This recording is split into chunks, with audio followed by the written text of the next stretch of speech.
today on the Purposeful Life Podcast, where we share conversations and stories about life and how to live out our Catholic faith and live it out well. Today, more than excited to have Viva Crouse, and you're a co-founder, right? Yes, so my husband is the founder and I am sort of the co-founder. I kind of help him run our business. So I have a hand in all of the things there. Oh, that's very exciting. I'm always about Catholics doing business because I feel like we are afraid of that. And you see, like, even you look at the Mormons, they have courage to do that. And it's like, no, we have to own like our time is what is the most important thing. So we have to own that and we shouldn't be afraid. So God has given us all this ingenuity, and it's up to us to take these things and harness them and use them for the glory of God, but also as a way to support our family. So I really applaud the courage, the resilience. I know it takes a lot of sacrifice to remain steadfast and do something not only for your family but also for the church. So I thank you so much for that. So can you just introduce yourself? Who are you? What you do? Yes, absolutely. Well, first, Monica, thank you for having me today. Very excited to chat with you.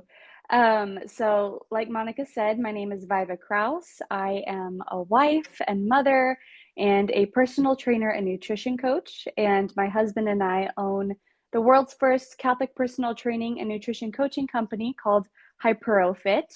And we have an app in the App Store. We do one-on-one coaching. And we've been around for quite a few years now, but it takes time to really build a business. And so we're finally at this place where we see a lot of the fruit of our hard labor coming to fruition.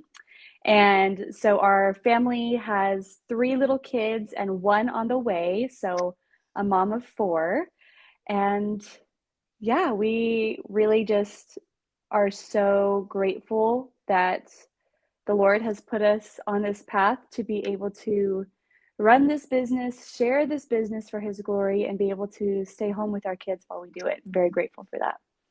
No, that's really awesome. I'm also a Catholic entrepreneur, and there's always that fear, because the culture tells us that, oh, you go to college and do this, like that is the safe way, get a job. But even now, Yeah. the world is changing, and these things are not even guaranteed, with the advancements of technology and all these different things. So I feel like it's scary, like, oh, I have to tap into myself to figure out something that I can provide of value. But again, it's like, don't tell me how big my mountain is, but tell me how big my God is. And it's like the Lord says His grace is sufficient for us, to be able to do these things. And I feel like that is the next level of Catholicism. Like, yeah, it's good to pray. That is the foundation. The book, The Soul of Apostolate, talks about prayer, and even like the Benedictine rule, ora et labora. But that is the foundation. But we are called to bear fruit in our unique ways, using our experiences, using our, skills. And so what would you say your natural skills are? Ooh, that's a great question, Monica. Very, very timely for this past Pentecost Sunday, like the first reading. Just He's given us each our own unique gifts of the Spirit. Mine, I would say, are like relationships. I love people. It's taken me a lot of time to be confident in saying I have a lot of friends from a lot of different walks of life. So I love people. I love building relationships. I love hosting people in my home, but also like that's one of the best things about coaching for me is the interpersonal relationship, being able to listen and take in and give advice and to just kind of be a listening ear to somebody. I would say those are probably my biggest skills and the ones that bring me the most joy. Oh, that's so beautiful. Yeah, we love to do hospitality things, and I realize that is very, very important because as Catholics, like I always tell my friends that like the evangelicals really beat us in that game of hospitality. Like, by our joy, by opening our doors, it really shows that extension of Christ. And even when you read in the book of Acts, they welcomed each other and they did all these things. And it's like we need to energize that spirit of hospitality and interpersonal relationships in the Catholic world. Yeah. We can learn a lot from our evangelical brothers and sisters. So did you study like fitness in college? How did you get into fitness? No, so quick version of my story is I actually grew up as an actress, and that's what I did my whole life. It's what I thought I was going to be when I grew up. So I actually went to school for acting, and that's what my degree is in. But at the same time, so my husband and I met at John Paul the Great Catholic University in California. So at the time, they had, their film side of the school, but then they also had theology at the time. So he was getting his theology degrees and doing all that while I was getting my acting stuff. Um, and then we got married right after college. I was 21. And then we moved to New York City. That's where he was working at the Archdiocese of New York at the time. And I got pregnant right away and realized like I couldn't ride the subway. I was so sick. I couldn't do all these auditions. And we had our first baby. Then we moved back home to like where our family is at. And where is I that? in Texas. Yeah. Okay. So I'm originally from Arizona, but my husband's from Texas and has tons of family here, and some little siblings. And Austin was a hub for film at the time. So I thought, well, we can move to Texas and I can still, I can still aspire for these acting dreams. And then, of course, in 2020, the world fell apart. And I had been on some auditions, I had been doing things, and I just realized like I have no passion for this. I loved it, I was good at it, and I enjoyed it, but I did not want to work for it. I didn't love it enough to find childcare for our baby and to, do all the things to really work hard and make it come together that you have to do in that industry. And I really realized like, wow, this is not something I feel like God is calling me to anymore. And so at the time, my husband had already been a personal trainer as a second job. He had already kind of launched his company a little bit and had started working. And so he was just like, well, you love people. You love talking to people. I think you would make a really great coach. You like working out. Why don't you work for your certificates and let's work together and see if you like it? Like, why not just try? And here I am 5 years later. And, what's funny about that is I grew up not doing any sports. I still am not a sports person, but I have really, really grown to love working out and just taking care of my body and teaching other people how to do that and for women to feel empowered in their strength in that capacity. And for my kids to be able to grow up seeing their mother do that and to take care of herself in that way. And it's really become a big love of my life. And in the same way, ever since I surrendered that acting dream, the Lord has given me pieces of that part of myself each year to continue. He's given me a commercial through a friend here. He's given me this through another friend here. And so I surrendered that, but I've never had to let go of it fully.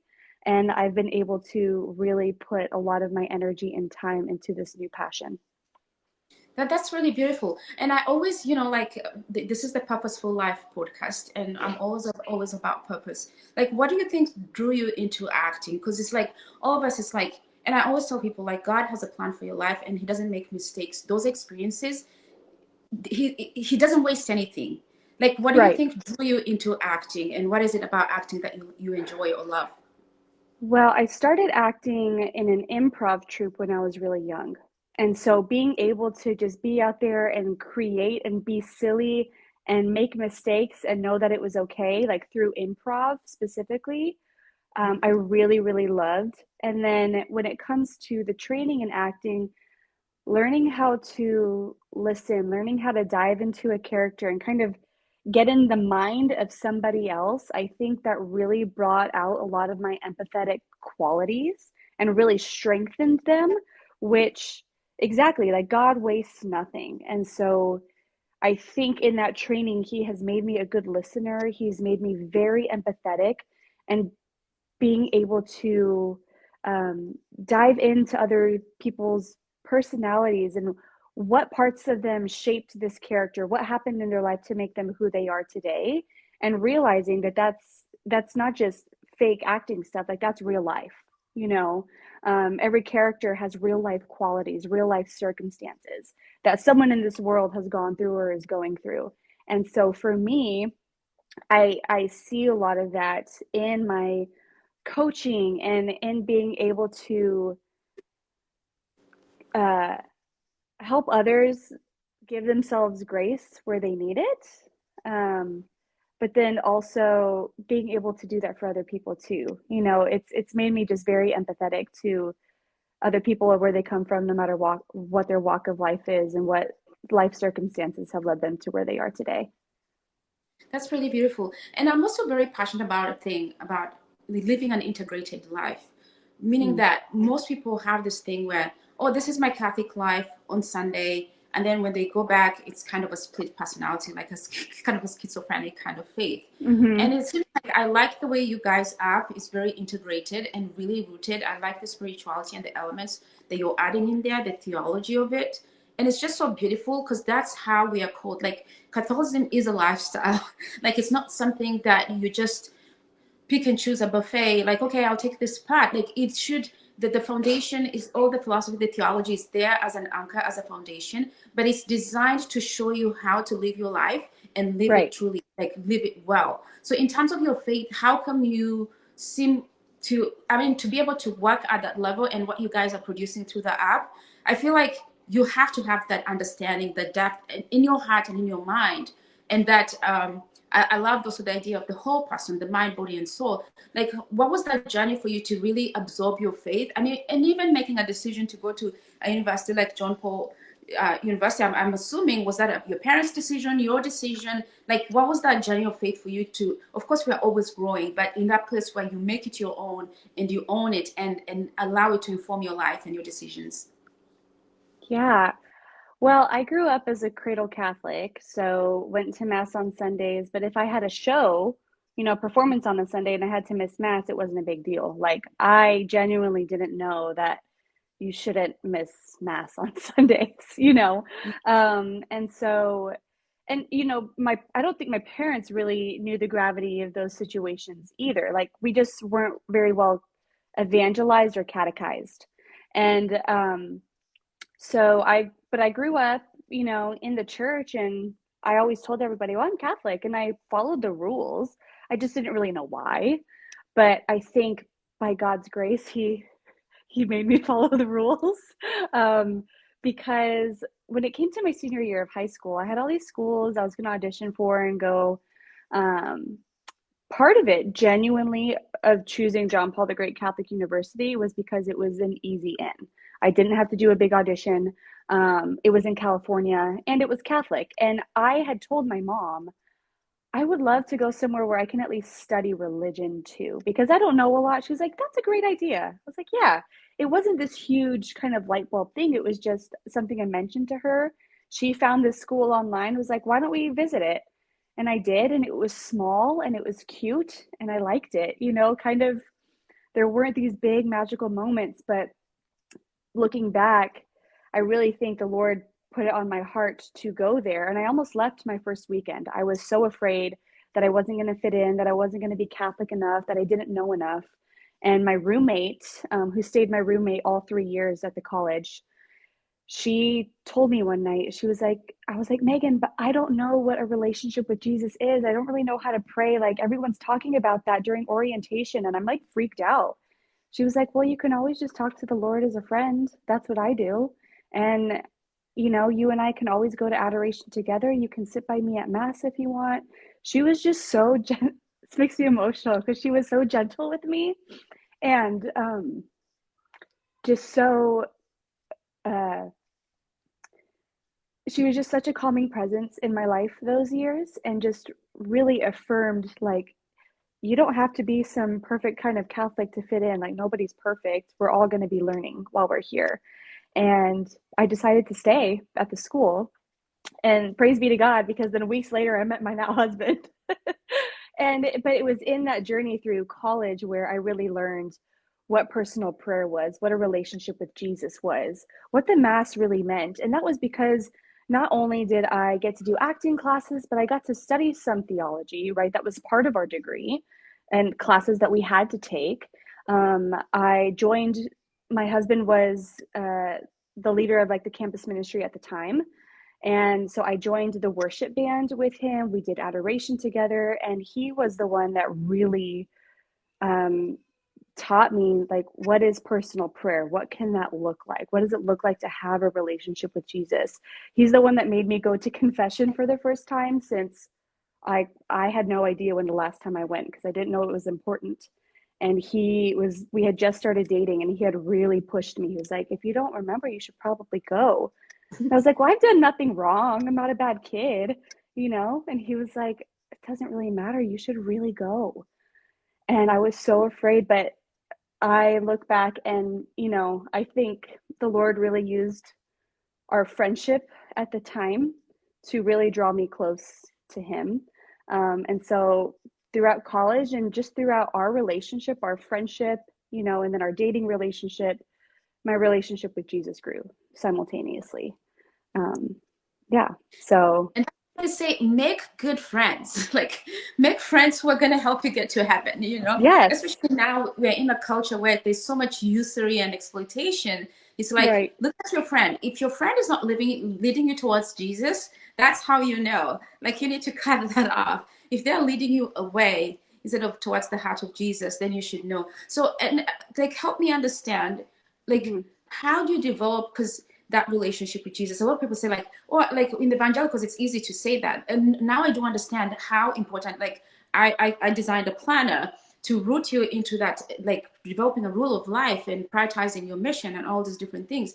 How does you as Viva getting to know Jesus, how do you establish that relationship, and how do you prioritize it as a mother to say, like, this is important in my life, and if I don't do this, what happens to you? Like, can you explain that process for you?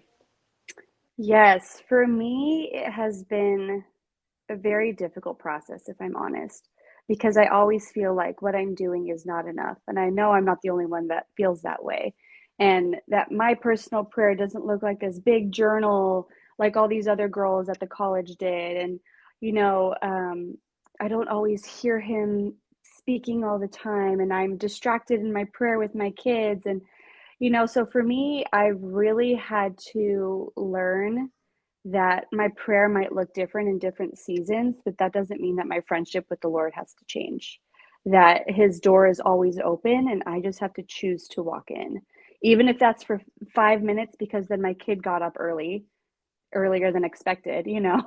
I got up at 6 and then all of a sudden they were up at 6:10 and that wasn't supposed to happen. And being okay with those imperfections, because relationships aren't perfect, right? And the Lord just really wants me to show up. And so that has been something I've constantly had to come back to, was that my prayer doesn't have to be perfect. He just wants to know that I'm willing to listen and I'm willing to trust in his guidance and what he has to say to me. And so for me, I genuinely need some kind of reflection every day. I need something to kind of tell my brain where to go. Otherwise, I'll zone out. I have a really hard time staying focused, because personally, at this point in my motherhood, I have to wake up at 6:30 before the gym, before the kids get up, with my coffee and prayer.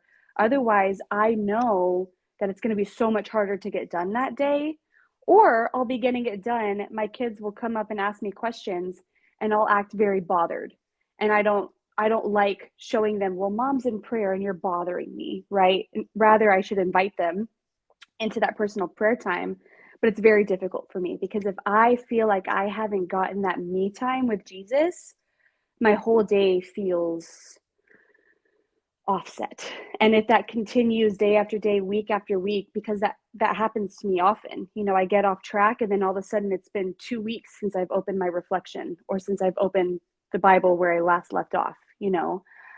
I can feel it in my mood, in my impatience with my kids.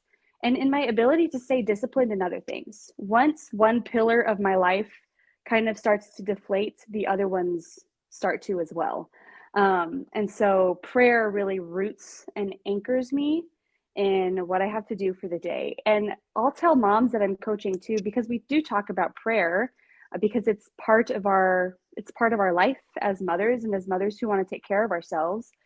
Some like Even if I only get 5 minutes to read the word, do a little bit of a reflection, and then I remember something I have to put on my grocery list. Like, God is with me through it all, and I'm trying to give him that undivided one-on-one time. But I also know that he's gentle with me when my life is really, really busy and my mind starts to wander, that he's in those places too. He doesn't leave just because I'm not sitting in my big brown comfy chair with my coffee and my Bible. He's constantly present with me. And so that perfectionist of prayer mindset, I've really had to root out and really had to work on, so that I can just be fully present with him when the time is available, if that makes sense. Yeah, it does. So can you describe like what your routine is like? Like, what is your rule of life and your routine like as a mother of Yes. three? Yes. So my routine right now is I try and get up around 6 to 6:30 so that I can have either 30 minutes or at least 15 minutes of personal prayer time. I switch through a lot of different reflections just based on what I feel like I need spiritually. So right now I'm doing a really short one for mothers. I read that reflection first, and then either I journal my thoughts or I read the readings of the day, and then I journal my thoughts. So I try and read my reflections. I read my some scripture for the morning. I do a little bit of reflection, and this is all with the help of coffee. And then usually one of the kids gets up and I start breakfast, or I let them come cuddle while I finish off my prayer time. And then once that's done, usually I'm at the gym either around 7:45 in the morning or around 8:30, depending on what I have going on that day and what my husband's schedule looks like as well. So we'll do breakfast, I'll go to the gym, come home, and then, lunchtime. And we have an Alexa in our house, and it goes off at 9 a.m., I think, to remind us to do morning prayer. It goes off at noon to remind us to do the Angelus. And then at 7 p.m. every single night, we do a family rosary. And so the Alexa goes off and says, Chase, time for rosary. And everyone sits on the couch. And if you can imagine, with 3 kids, it's very chaotic at times, that rosary. And it has been ever since we started it with our newborn. But we do it every single night.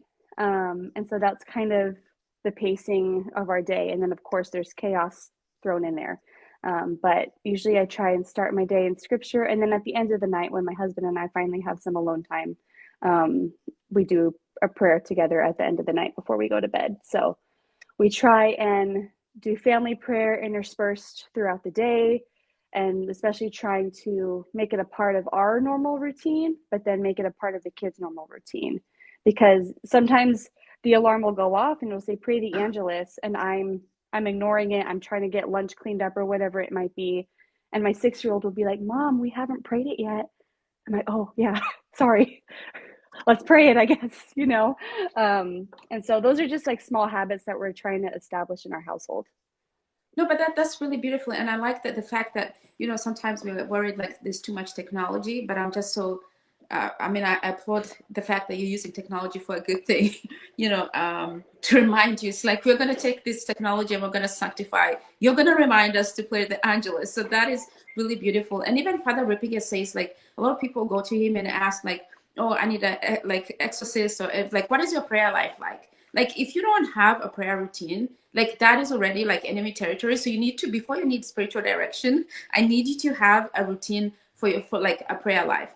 And also he mentioned like the Angelus being one of the biggest thing, like it's almost like an exorcism prayer, because the number one reason like that we are enemy territory, because we don't even have a prayer life, because already we're like, so having that routine, already you're securing your home, your household, and the Angelus, it helps build that discipline.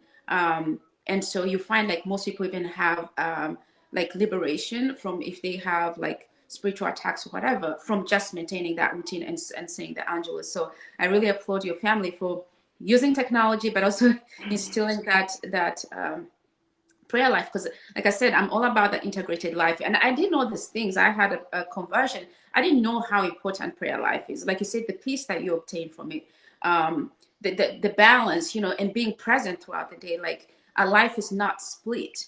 It's living this integrated life and living it with God and the body of Christ, and it makes it even more beautiful. Like Catholicism is truly a lifestyle. So I really applaud that. So and I like the fact that, like I said, I created a planet, the importance of having a system and routine and kind of figuring out what works, but also having that mercy and saying like the Lord knows I want to do this, but the Lord allowed the child to wake up at 6:10, Right. Yeah, and it's like I wasn't being lazy. I wasn't just sitting in the couch and watching Jerry Springer and you know, like you were trying your best. You had a plan, but the Lord threw a curveball. So what do you do with that curveball? So you kind of adjust to that. So I really applaud that. So one thing also I wanted to talk about the wholeness of the human person, mind, body, and Mm. soul. And I understand it even better now. Like, okay, we like now your routine is nurturing your soul. How do you nurture your mind and how do you nurture your body? I wanted you to also know, like, how many times do you work out a week and what are you doing? Because I've been on that struggle bus and trying to figure out a routine. Number one, to grow in the virtue of temperance, knowing that I have to serve purgatory time if I don't grow it, not perfect, but you know what I mean. Yeah. Grow in this area. So it's like I've been trying to find a system and a routine, but it's like, there's always something moving. I'm like, okay, Lord, like, okay. Like last week I was doing so great. I'm a single mom, and my the person that helps me to watch my daughter stayed overnight. So I woke up at 5 o'clock and went for a 2 hour hike, 6 miles. So I was able to do that 3 times a week. So that's good. But this week something else changes. So then I may not have that. It's like, oh, that would be Right. nice. But I like the discipline. So how do you nurture your mind and how do you nurture your body? Because we are a whole person. And I feel like I'm also an ER nurse, and I see the fragmentation of the human person, the fact that if we neglect one side, how it's going to affect our soul, how it's going to affect our mind. So what do you can you speak to that? Yes, absolutely. Well, and that's the whole purpose of our company, HypuroFit, right? Of helping Catholics to understand that we are body and soul, and it's workouts and nutrition can be seen as that modern day asceticism, right? Of being able to really discipline our bodies so that we can continue to be as healthy as possible, to take care of the temple God has given us, to show up as our best selves, so that when the Lord calls us to do something, we can physically say, I'm ready. Let's bring it on. Like, what do you need me to help with, Lord? Because I'll be present and I'll be physically able to get the task done and to do it well. And part of that too, that physical discipline also helps the mind, right? There are so many benefits to strength training, to cardio, to eating well, that don't just benefit the size of our muscles and what we look like, but that also benefits um, all the systems in our body, right? The nervous system, everything. And so with that, I mean, personally, because I think you asked, like, how many times a week do you work out? How do you maintain a schedule? Something I always tell people that start working with me is that this is not a 10-week boot camp. Learning how to work out and eat well is to prepare you for a lifestyle of doing so, because life is always going to throw curveballs, right? Just like with our prayer. And how do we adapt to them? And are we able to get back into routine? So I always like to say that the three big pillars of my life that kind of keep me grounded and rooted are faith, fitness, and food, right? How I fuel my body, how I move my body, and how I nourish my soul. Because all of those things really come together to build the whole person and to build a healthy person. We need all of it, right? As body and soul composite. So with that being said, I'd like to remind people that this isn't just for a boot camp. This is for a journey. And so getting rid of that all or nothing mindset that is so toxic, whether that's for your prayer or that is for, oh man, I was so perfect this week and now this week's terrible. I might as well give up, you know? That's me this week. I was like, last week I was so good. I went 6 miles at 5 o'clock in the morning, 2 hours mentally. By 7 o'clock, I'm already done. Like my day's charged up. I was even like going about, like I would go to the ER and I was working like 12 hours, and I was like, I had so much Wow. energy. I felt like very agile. I was like, whoa, I could feel the benefits of putting in the work. So like you Yeah. require just a little bit of momentum to push further. Before, like when you have all these things, like now I've been feeling bloated and all this stuff, and you have all these things pushing back against you, you're just dragging even to walk like a mile. But now I had Yeah. so much agility, and I felt like I just needed a little bit, like I could just do this much and I would achieve so much. Yeah. It really gives you that burst throughout the day, right? To kind of push on. But on the weeks that it's not perfect, right? But what matters is how do we spring back from that? And how do we get out of that all or nothing mindset? And so part of that is going to be planning, right? Are we planning to make this a priority on our list? Because every day we have a list of priorities. Every week we have a list of priorities. Is your fitness one of them? You know, and if so, where is it on your list of priorities? Is it high? Is it pretty low? And if it's kind of somewhere in the middle or pretty high, you know, how are you actually going to make it happen? Pull out your calendar, pull out your planner, see where this week can I make this work for me? And that way, you know, you can treat it like a doctor's appointment. If life happens and then all of a sudden you're called into the ER, or, you know, you have to pick up a sick kid from school or whatever it may be, okay, great. Now you can no longer do your workout at that time. You can pull out your planner, you can pull out your calendar and say, where else can I fit it in? Where can I reschedule this doctor's appointment for myself? Because that is what it is, right? It's an investment into your health and well-being, mentally, physically. Um, and so I would say planning is really crucial, especially for us moms, to be able to plan where are we going to fit that time in for ourselves that week. And then, second, going in with a plan, right?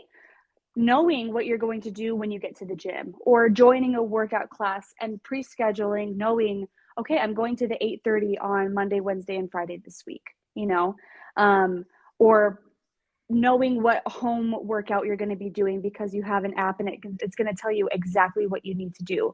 Going in with a plan not only is going to make your workout so much more efficient, but it's going to take a lot of that brain work and anxiety out of the question. You know, instead of walking into the gym and feeling like, I don't know what I'm doing, so I'm going to play with a couple things here and there, I would much rather you walk in with a plan, an app in your hand, and know, I know what I'm doing, I feel comfortable, and I'm going to get a good, efficient workout in. Or if it's hiking on a Saturday morning, right? Planning the sitter for that and being able to work out the time and take that time for yourself and know, where am I going? What snacks am I bringing to keep me fueled on this hike?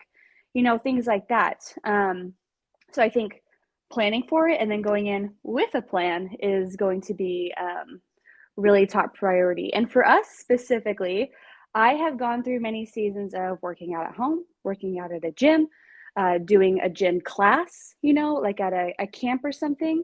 And so being able to kind of go with the flow and know that whatever you have to do in that season is exactly where you need to be. And we might not be doing what is optimal for this specific goal, but things don't have to be optimal in order to be good and in order to be fruitful, right? We're not bodybuilders here. So a bodybuilder, yes, has to have a very regimented schedule, very regimented workouts and nutrition. But if we're just trying to be healthy or even lose a couple pounds, there's a way to do that that gives you a lot more freedom than people think without feeling like you either have to be perfect or do nothing at all. Because I would rather you give 1% better each day than go 100, 100, 100 all the way back to zero because you're burnt out, right? And you feel like, well, now I just have to give up because I tried it for a week and it just didn't work, you know, versus consistency is so much better than aiming for perfection when it comes to our physical fitness workouts specifically. I would much rather you be consistent, even if that's 3 times a week, and only one of those weeks is your hike that you wanted to do or the gym that you wanted to go to, right? Only one of those days. And the other 2 days are at home workouts or they're jogs with your kids, you know, whatever it may be. It doesn't have to look perfect in order for it to be consistent. And I think that's one of the biggest keys.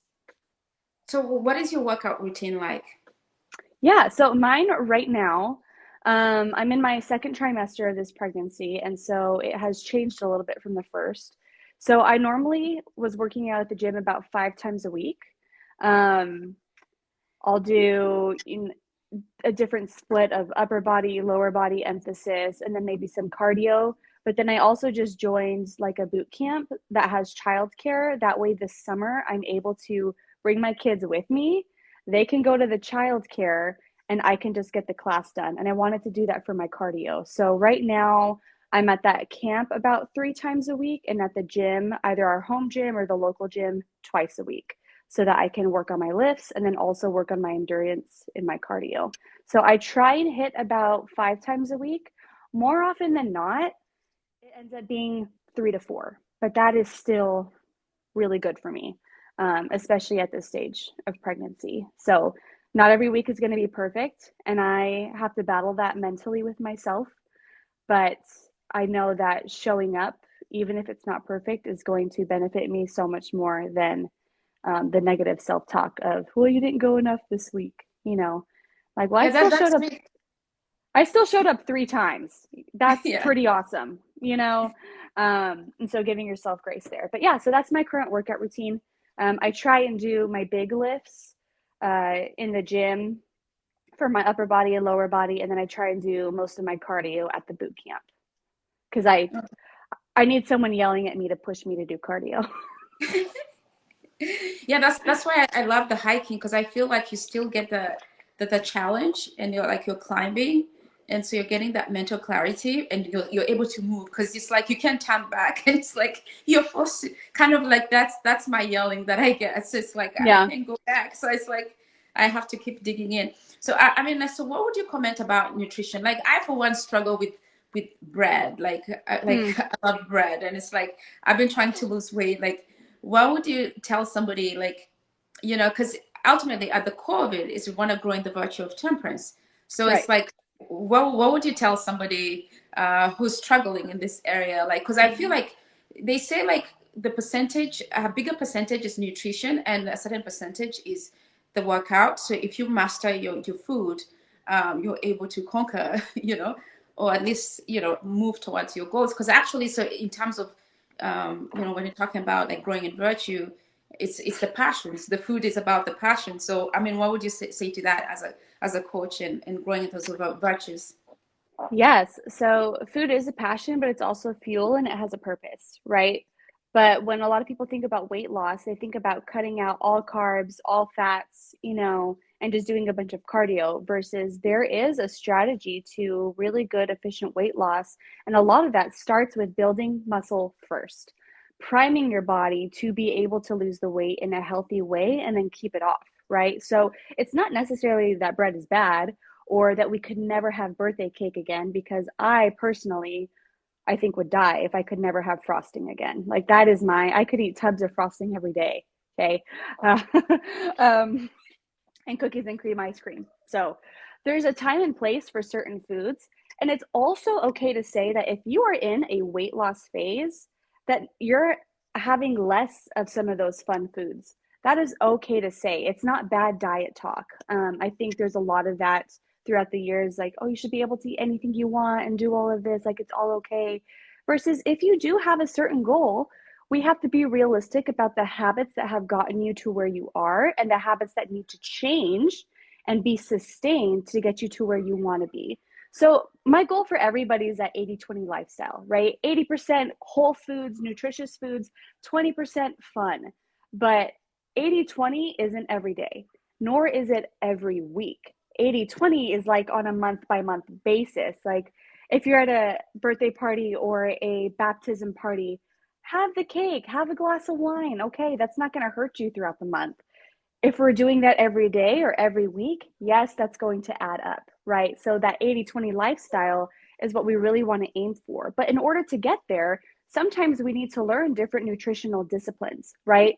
And a lot of that for some people can be very emotional. They can start to realize how certain foods make them feel or how they react to stress, and that maybe they're using food as a coping skill. And that's something that I always point people to. Okay, well, like, have you talked to your therapist about that? Have you gotten a little bit curious as to why you feel shame around this certain meal, right? Maybe it's something of the way we grew up. So that's something I always want people to get curious about, and then maybe talk to, if they're seeing a spiritual director or therapist, kind of about that specifically. But for me, I really want people to understand that the very basics. You need protein to feed your muscles and to grow your muscles and to have a good amount of lean muscle mass on your body. And then you need to strength train to make that happen, right? But then you also need carbs. They're our brain's preferred source of energy. That is what makes us go, go, go, go, go. And then we also need good, healthy fats. And the combination of those three macros, depending on your calories, can help you reach the body composition that you want. But again, there are going to be some sacrifices. We have to say no to some things so that we can say yes to another, right? And if you are in a weight loss season, it is okay to say no to the things you know aren't serving you and reintroduce them later on when you have built up some temperance, you know? But I think the important part of it all is always coming back to, why am I doing this? Right? Why am I wanting to lose weight? Why am I wanting to get into the gym or to look a certain way? Is it because of vanity or low self-confidence? Or is it because I genuinely am not energetic anymore? I'm not really happy with having to buy new clothes again for the summer. Like, you know, I'm noticing that I have kind of let these areas of my life go and I want to build that discipline up again. Why? And we always like to say that your why isn't ever a what, it's a who. You know, if you're a mom, for your kids, right? If you're a dad, for your kids, or if you're a caretaker, so that you can take care of the people that are being put in your path, right? But our why ultimately also comes back to the Lord. You know, are we going to be able to serve him? Are we taking care of the gift of the body that he has given us? Are we honoring that gift by what we do with our body? Even if imperfectly, are we trying to honor it, to feed ourselves well, to move well? And then at the end of the day, you know, are we striving for self-mastery, for self-gift? At HypuroFit, that's our tagline, right? Because we believe that that's really what the discipline of fitness and nutrition can be used for, is that self-mastery, so that we can be a greater gift of self. And so, again, I would say everything comes back to your why. So can you just explain that concept of self-gift, self-mastery and self-gift? Like, can you help for somebody who's not understanding what you're saying by that? Yes. So my husband and I too have a big devotion to Saint John Paul II. And in Gaudium et Spes, he talks about the gift of self, right? And if our goal is to imitate Christ's self-gift on the cross, like his total self-gift, that was him on the cross for us. He gave everything of himself. We think that nutrition and fitness can be a tool to discipline that self-gift, to grow in that virtue of being a total gift of self, of being able, because you can't give what you don't have, right? And so if we can master our bodies, if we can be disciplined and grow in the virtue of temperance, grow in fortitude, grow in these things, we are able to just grow in that virtue of self-gift and to be able to say, Lord, I am yours, and I'm going to take care of myself the best that I can for the people that you've put in front of me. So for me, it's my children, and then our friends and our family, right? Who is the Lord calling me to serve? And am I physically able to do it? Am I showing up as my best self? And oftentimes, if I'm not, it's because I've let one of those pillars go, faith, fitness, or nutrition, right? Something is off for me, that where I'm not showing up to do my best in my vocation. And so that was, I don't know if I went off on a tangent there, but I feel like my pillars, because before my life was disordered. So I used to go to the gym like 5-6 hours a day. I used to ride to the gym, and then I would stay in the gym and do the biking, do a class, a kickboxing, and everything. I never knew anything about prayer life. That was before I was a mother. And then I sit in the jacuzzi, do multiple classes, and then ride back home. So it was like 6 hours. So I think that that time it was my idol. And then it was easier when I had my daughter. I kind of ended up, it was easier when she's now 8. But when she was younger, it was easier because I could just, I live in LA. And so we have a lot of hiking trails. So it was easy just to put her like in a in the carrier. carrier. Yeah, and hike.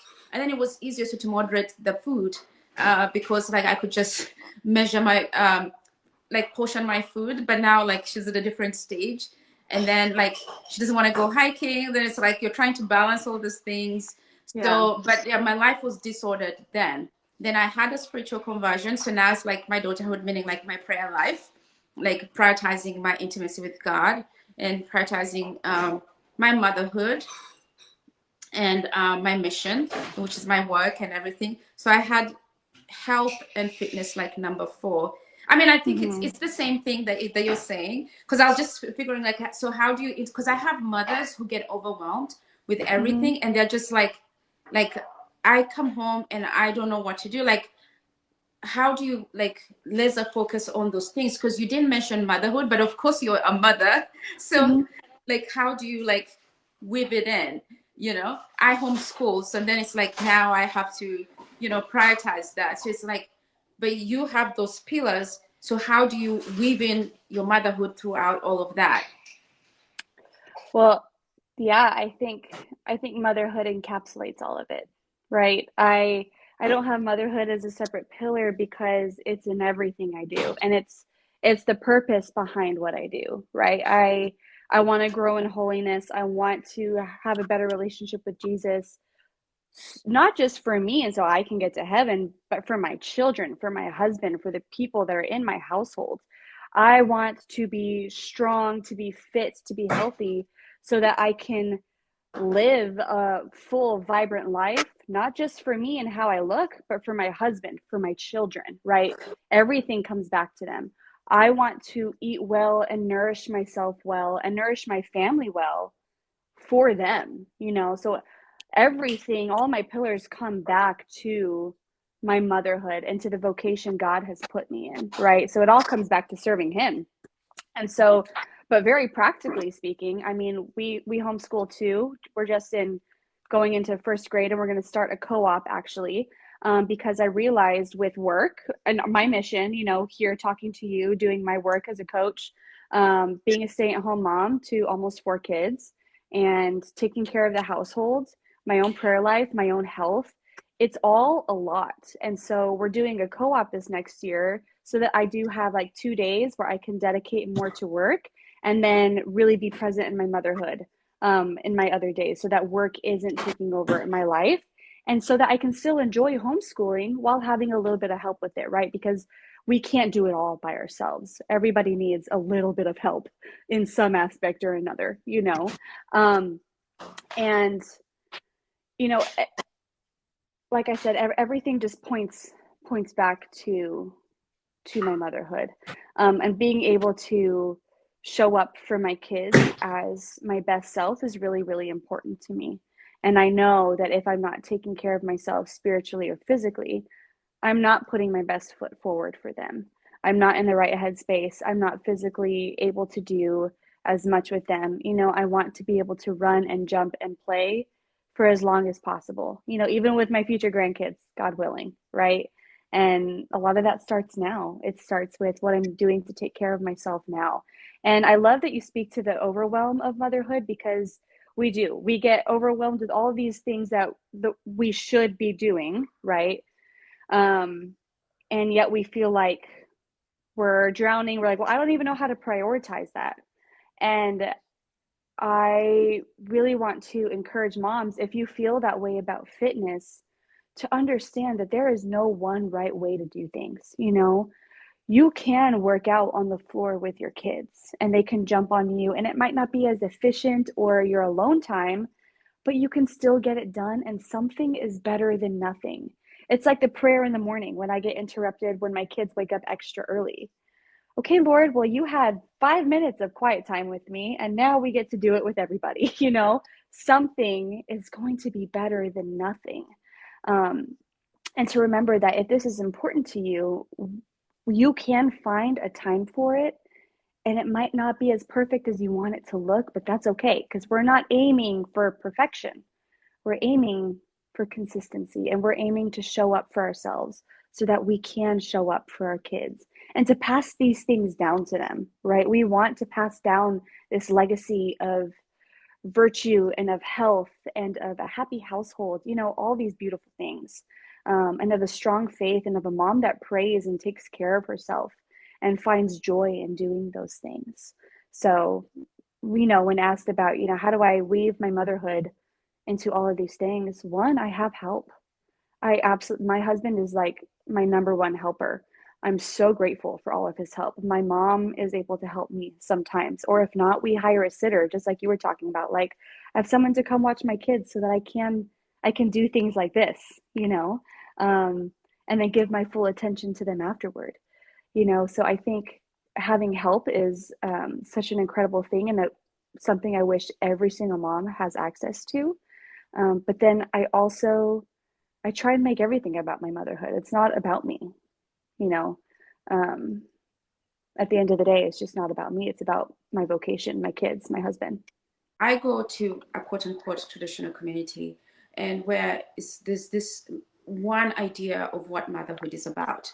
Mm, But at the same time, you, like you said, you had different gifts and skills that God has given you and that you are applying to contribute to the family. How would you explain that? Because it's like, I think, to me, I feel like we are limiting ourselves and that God has given us so much and we want to fit into a box and this is all I can do and this is all I'm limited to. And yet that's not what God is calling you to do. Um, mm.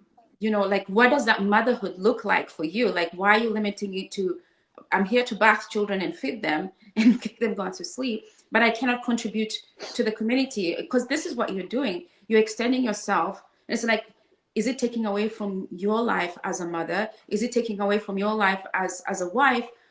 Like, how can you explain that to understand, like, I am living in my unique design that God Yeah. has called me to contribute? Like, how can you explain that for a mother who may be struggling with taking courage to leave that out? Well, because I have personally been attacked with something like, oh, I think you need to sit down and stay in your lane and stop doing all these things and focus on what you need to do. And I'm like, okay, which part of focus do you want me to focus on? I'm a mother. I'm fulfilling my duty. I'm being a mother and I'm mothering well. I clean my house, even as a single mom. I prepare the meals, wholesome meals for my child. She's not being neglected. And so, how would you explain to somebody who may feel like, you need to be mothering, you shouldn't be here, or shouldn't be on a podcast trying to talk about these things? How do you explain that? Well, first, Monica, I think you're amazing doing all of that as a single mom, honestly. And I love that we're talking about this because it's clear that you have such a passion for women to understand this, right? Motherhood is not just about feeding babies and putting on diapers and staying at home and homeschooling and living this perfect homestead kind of life, right? I think for some people that is the case. And if they have the opportunity and the ability to do that, beautiful. But as women, I want us to be able to celebrate every single woman's unique and individual motherhood, because that doesn't look the same for anybody, right? There's some moms that have to work to help pay the bills, right? um Amen, sister. Yes. And and that doesn't take away from who you are as a mother. That is just the life circumstance God has put you through. But I think what is very important to understand is that this is also why we have a prayer life. When there's been seasons where I wanted to try and work outside of the home. I had never done it before. So I did for 4 months, and I realized I don't need to be doing this. This is not for me. It was fun, but it was taking away from so much. And I actually had a friend, um, actually that same friend from college. She's so good. She didn't call me out, but she did really ask me, like, hey, how are you feeling? And at first I felt a little attacked, but then as the months went by, I went back to that conversation and I was like, wow, I wouldn't have continued to reflect on this if she hadn't posed the question in the first place. Like, well, just make sure that you're still feeling like this is what you're called to do. And like, if you don't like working in person, that's okay. It's okay to let that go if you want to. And so I did. I've switched in different seasons of how much I'm working and what I'm doing. And even for our own company, how much I'm contributing with my husband to help him run this business, and when I need to take a step back because it's affecting me too much in other areas, right? And so I think that's why having good friends, good relationships, people that call you onto holiness to keep you in check And that personal prayer life is a good thing, but those people can also help you know your gifts and to say, you are really good at this and you have so much joy when you serve this way and when you're serving your community this way. You know, your kids thrive on having a joyful mother who has that purpose and that drive. And I think no matter, the bottom line is, when we are doing what we are called to do, we are going to feel peace. And the moment we don't feel peace, that's when things can change. But for any moms out there listening, feeling like, well, I have to be at home and I have to do this or I have to do that, God might be calling you to something else. And are we listening, and do we have peace with that answer? Even if you're working full time and you're realizing you want to stay at home, beautiful. Do you have peace with it? And if you do, praise God. Take the leap. Try it out, because nothing is forever. It's not permanent, right? We can always shift and move and find what is going to bring our households the most peace, because a peaceful mom creates a peaceful household. And that is what is so important for our children and for our families. And the Lord wants to bring us that peace. And when we make those decisions, or we decide, I had a friend just tell me she's actually going to go back to work. She didn't really think that that was going to be a thing, but she and her husband just discerned the last few months that that is where she needs to be. She loves being a therapist. She thrives in it. You know, she loves helping people, and she has missed it so much. And they've decided for her to go back to work, you know? And what a beautiful thing to have that discernment.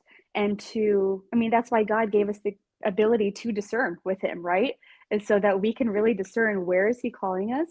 And where he calls us is where we're going to feel most peace. So if you're listening to this and you feel afraid to try something new, you know, ask the Lord about it, pray about it, talk to trusted spiritual advisors, friends, and family about it. And don't be afraid to use the gifts that God is calling, because he wants us to use them. That's why he's given them to us. You know, he doesn't want us to hide them behind closed doors. Otherwise, what's the point of that gift? He wants us to utilize it, to evangelize and to show Christ to the world. And that might be in your unique way.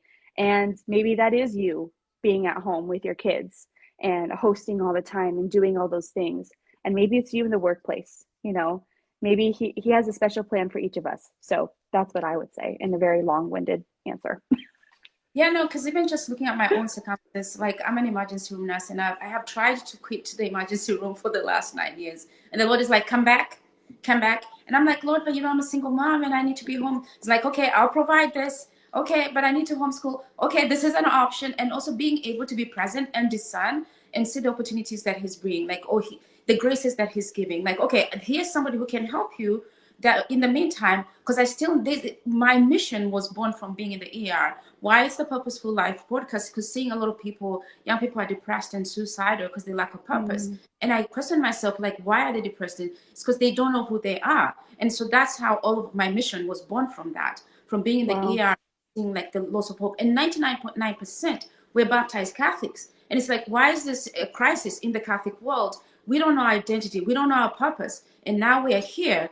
And then the thing is, like, we are not activating those gifts. It's like, oh, I feel empty. I feel dry in my spiritual life. It's like, yeah, like, you are called to contribute. Like, I host an event around Christmas time for the kids. And my daughter says, like, this is her best event. I host it for the community. And she's like, this is my best event. Like she has gone to, I mean, we've gone to different, like a symphony or anything else, but she's like, she just sees the beauty of community and the reverence and the way in which we try to deliver these things. And it also encourages her. And she had a time that she put up her stall and sold some of her artwork, and she gave the money to an orphanage in a country. And now she's like, I want to be, wealthy so I can give money away, so it's like you're planting the seeds. And also it's like, we as mothers have to pour into our own cups, because stifling ourselves and suppressing ourselves is not helping your family. So you're bitter because you're suppressing all these different things. The most important thing, can you figure out how to prioritize and manage the time and pour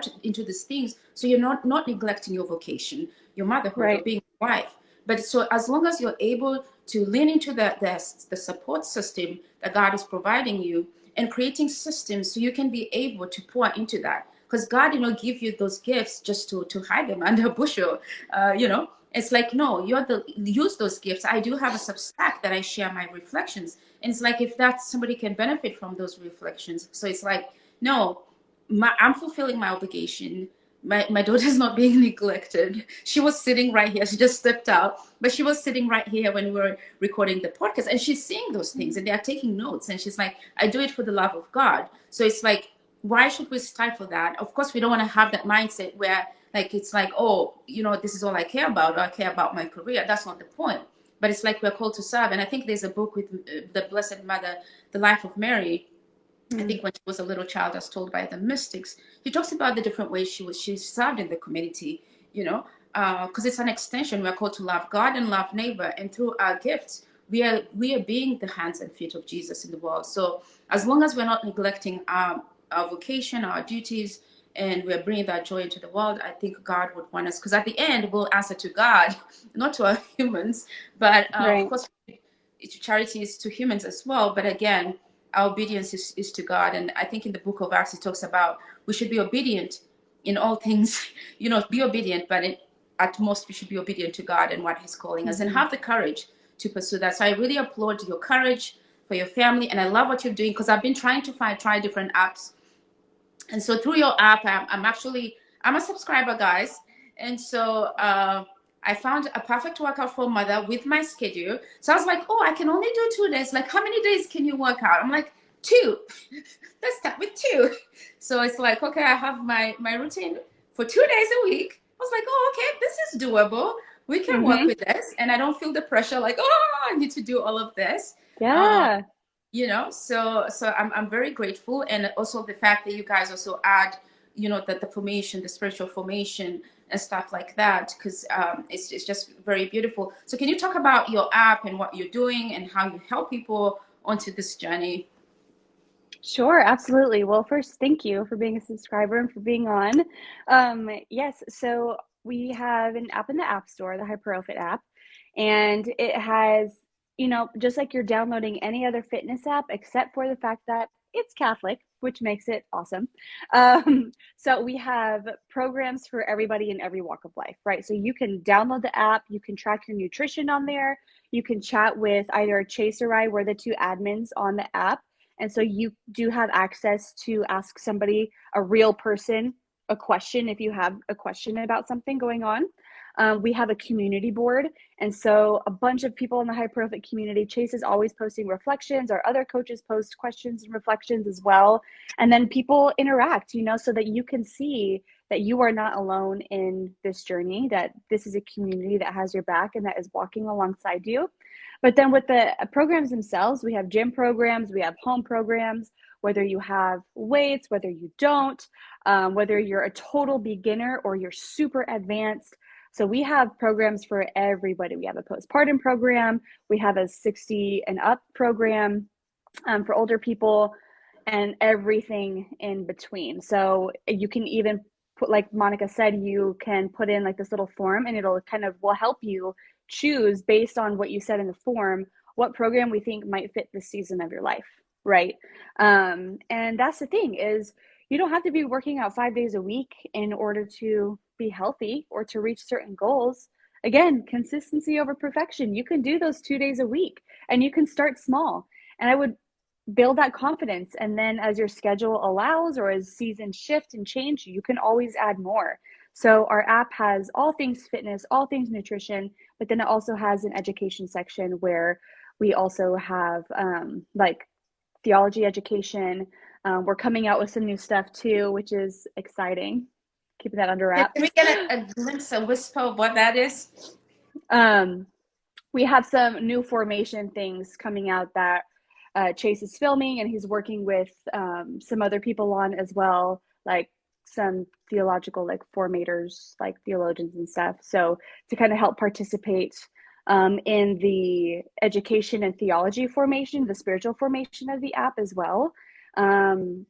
And then the rest of the education section is, on form. If you have questions about kind of the biggest moves, a squat, a deadlift, a row, a chest press, we have in-depth form breakdowns, so that not only are you doing the workouts, but you can grow confident in knowing of what you're doing. Like you can actually gain knowledge by using our app, both in the realm of fitness, nutrition, but also within the spiritual life as well, with some formation videos that we have and that we will continue to update and continue to grow, because it is our dream for this to be a space of Catholics for all walks of life to be able to grow in knowledge of self-gift, which comes from the body, but it also comes from that spiritual formation as well. That's really awesome. I really love your app, and I also love the interface as well. Because sometimes that's something like as Catholics we should innovate within the church, and sometimes we are afraid to push the limits of creativity. I know there's a cost involved, and some people say, "Oh, well, Catholics don't pay, or they don't pay for stuff." And it's like, okay, do they just not pay for stuff, or are you not innovating and allowing them, giving them value so they can be able to exchange whatever they, or open the wallet for the value that they're receiving? So why should they live like a secular app, you know? But I mean, I like the visuals, the interface, and the way it looks. So, are you guys going to be adding some music and into the, you know, on the app, or is that? Music wise, I don't think so, just because it's not really, we have a whole team, you know, that has built this app for us and that continues to do add-ons and come out with different features. Music isn't really one of them that's in the works right now. We are considering doing some follow along videos in the future, and adding some other things. I know that the devs have some updates in the works as well, but for right now, music isn't one of them, like kind of music while you're working out sort of thing. But honestly, I will be very upfront. I barely listen to music when I'm working out. I normally listen to a podcast or a book that I'm reading. It kind of helps to stimulate my mind a little bit more while I'm in the gym working out. And I just like kind of killing two birds with one stone. And it's good motivation too. If you only read this book while you're working out, then you're that much more motivated to work out. Or if you only listen to Monica's podcast, if it's your favorite podcast, while you're working out, then it's like your habit stacking. It's your rule. Well, I can't listen to that podcast unless I'm working out. So I guess I better go on a walk, or I better lift some weights so I can listen to that podcast, right? So that's kind of how I use it a little bit. Oh no, I really like that idea. You talked about the habit stacking. So it's like, yeah, how can we create rhythms and systems and all these different things to, and it's like, yeah, you're nurturing your mind, you're nurturing your body. And it's like, hey, I've accomplished that, because it's like with a purposeful life, like what are you doing today to nurture your mind, to nurture your body, to nurture your soul, and also to fulfill your mission? And so being able to have a system and a discipline on how to execute that, so that you're not pulled and distracted in like you're very intentional. And some people do feel like it's very restricting when you have like a discipline, but would you say it's restricting for you when you have some structure, because you said you have to plan this out? It's like, oh, that's so restricting. I mean, what would you say? I think it gives so much freedom. I think if people really tried it, they would find that it gives so much. It might sound restricting, but it allows for so much freedom, because I feel so free in my schedule to know this is when I work out. So I'm not doing anything else at that time, or my kids are coming with me to the boot camp kind of thing. That's what we're doing. And then I have the rest of the day to do what I need to do. But then it also gives me the freedom of mind and that peace of mind that, oh, I got done the one thing I wanted to get due today, or I finally got, every mom knows this. When you finally get all the laundry done, you feel freedom. Like you might have been stuck there for an hour finishing off all the loads and folding them and finally putting them in the drawers, but you feel freedom afterwards because it's no longer weighing on you, right? That, oh, I should have done this, I should have done that, I'm supposed to do that next. Because once you get your task done, and if you have those, again, those rules, those disciplines of your life, those systems, you have a lot of freedom just in your mind and in your ability to be able to go and do these other things, because you have the confidence that I know that I'm going to keep my word to myself, right? And that offers a lot of interior freedom. Right, and you're not spending 8 hours surfing Instagram. Right. Yes, no one needs to be doing that. I deleted mine, actually. Oh, that's awesome. So how does somebody work with you particularly? Because you're also a personal coach. Like, so how does somebody work with you? Yes, so HypuroFit has a couple different avenues. So we do have our subscription app, and that is for anyone to download, do their 2-week free trial, start, on the app. You're not working personally with a coach. You're just going to use the nutrition stuff that's on there, and you're going to use the workouts that are on there. And then we have our other side of our company, which is actually what we started with, which is our one-on-one personal training.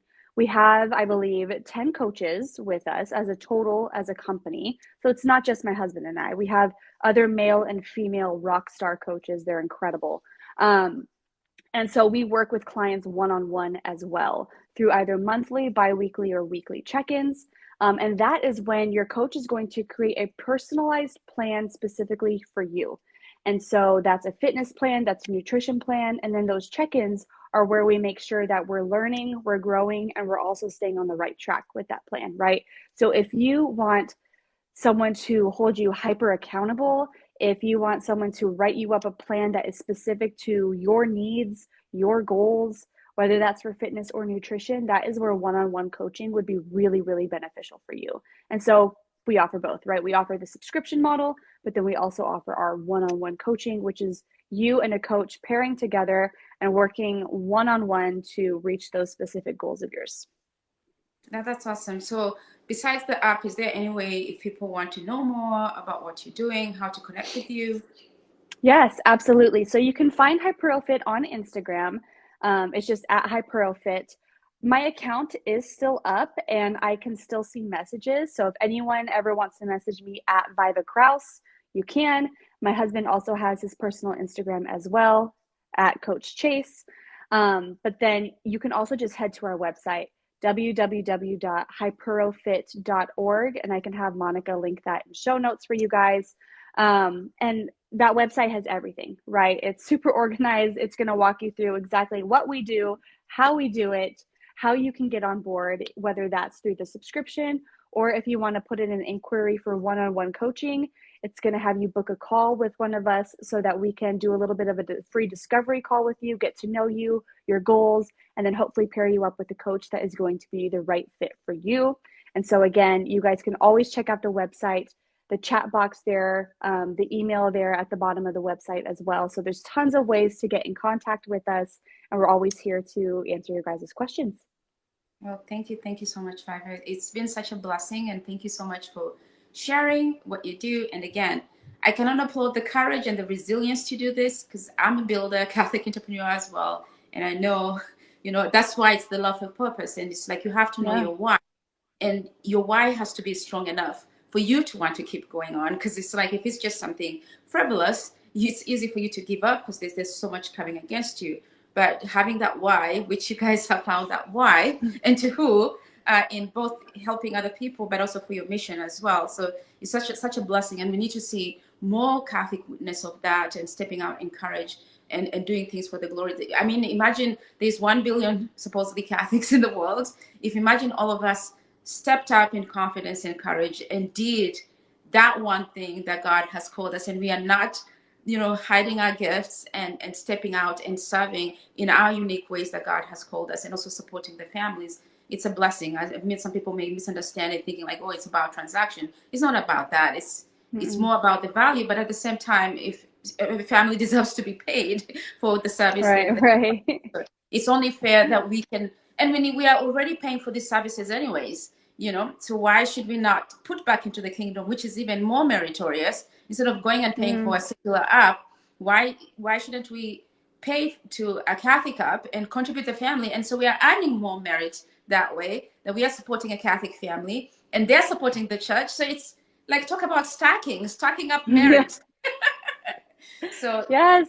Oh, amen to that, Monica. We do, like, we love serving the church, and we have so many priest clients, so many people that work for Catholic schools, you Catholic lay people in the business, and then sister is religious on our app. So we want to see the whole church be healthy. So this is our contribution. It's us using our unique gifts and to be able to contribute, just like you said. And I think that's so beautiful.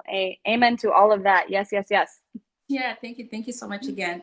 And it was such a pleasure. I hope to touch base again, and we'll be stepping on the side and having our own personal conversation on my fitness goals as well. So hope to talk to you guys soon. And Viva, thanks again. Yes, thanks for having me.